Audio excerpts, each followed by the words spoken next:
Bhagavad Gita, Chapter 13, Nature, the Enjoyer and Consciousness.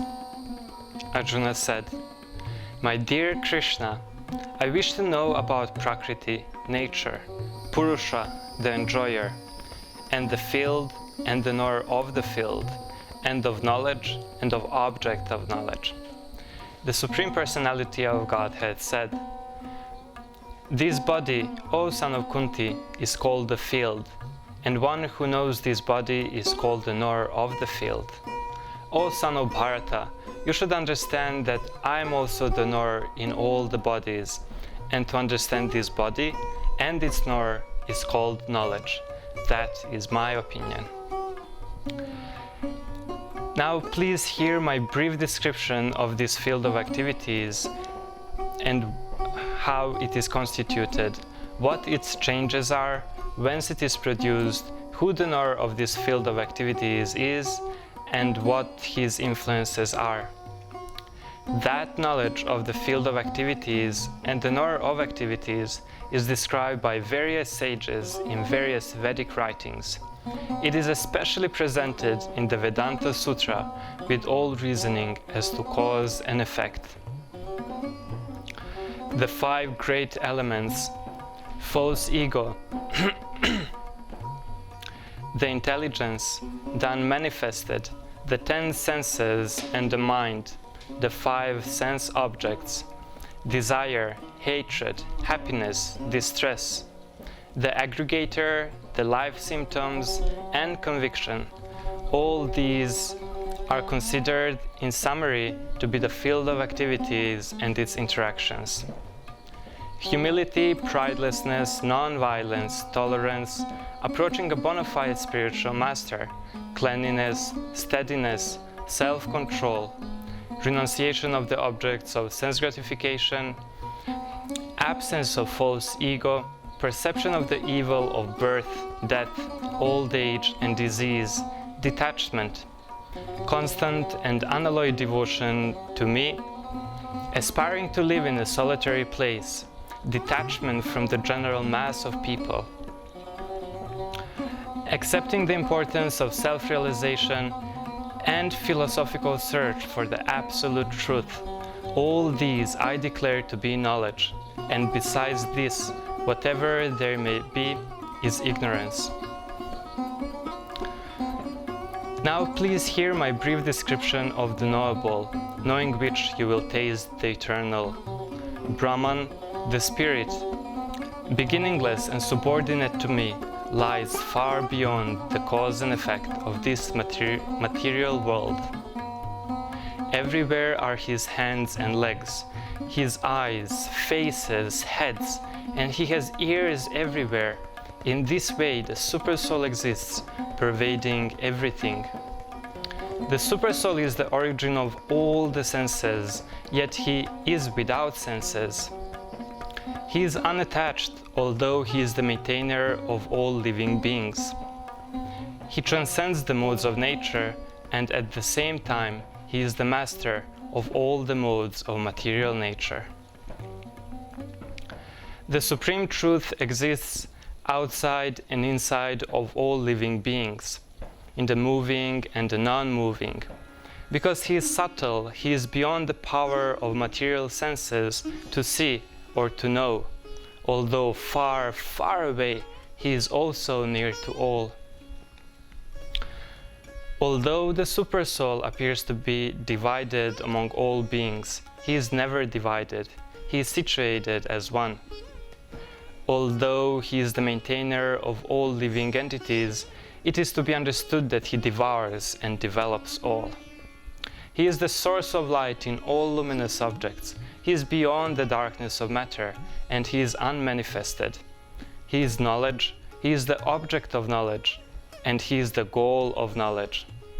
He is situated in everyone's heart. Thus, the field of activities, the body, knowledge, and knowable have been summarily described by me. Only my devotees can understand this thoroughly and thus attain to my nature. Material nature and the living entity should be understood to be beginningless. Their transformation and the modes of matter are products of material nature. Nature is said to be the cause of all material causes and effects, whereas the living entity is the cause of various sufferings and enjoyments in this material world. The living entity in the material nature thus follows the ways of life, enjoying the three modes of nature. This is due to his association with that material nature. Thus he meets with good and evil among various species of life. Yet, in this body there is another, a transcendental enjoyer, the Supreme Lord, who is the Supreme Proprietor, who is known and who exists as overseer and permitter, and who is known as the Supersoul. One who understands this philosophy concerning the material nature, the living entities, and the interactions of modes of nature is sure to attain liberation. He will not take birth here again, regardless of his present position.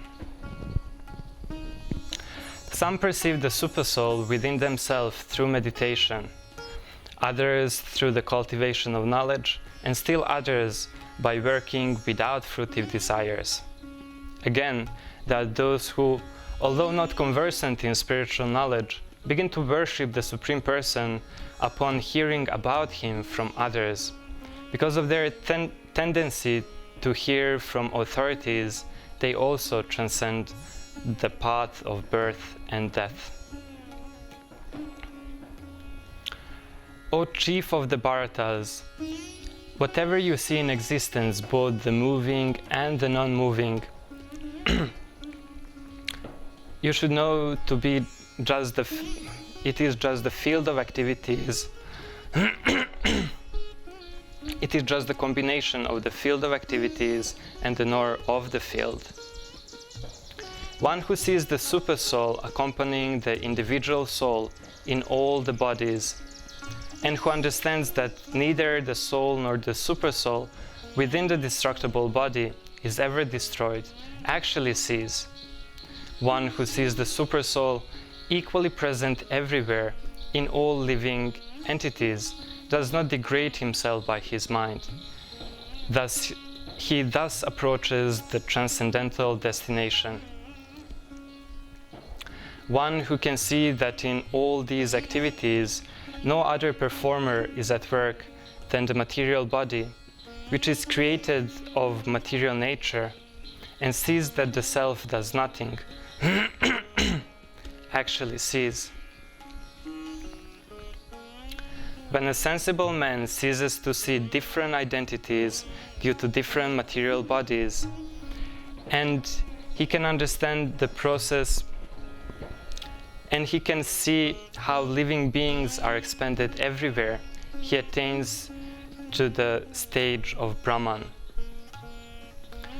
Those with the vision of eternity can see that the imperishable soul is transcendental, eternal, and beyond the modes of nature.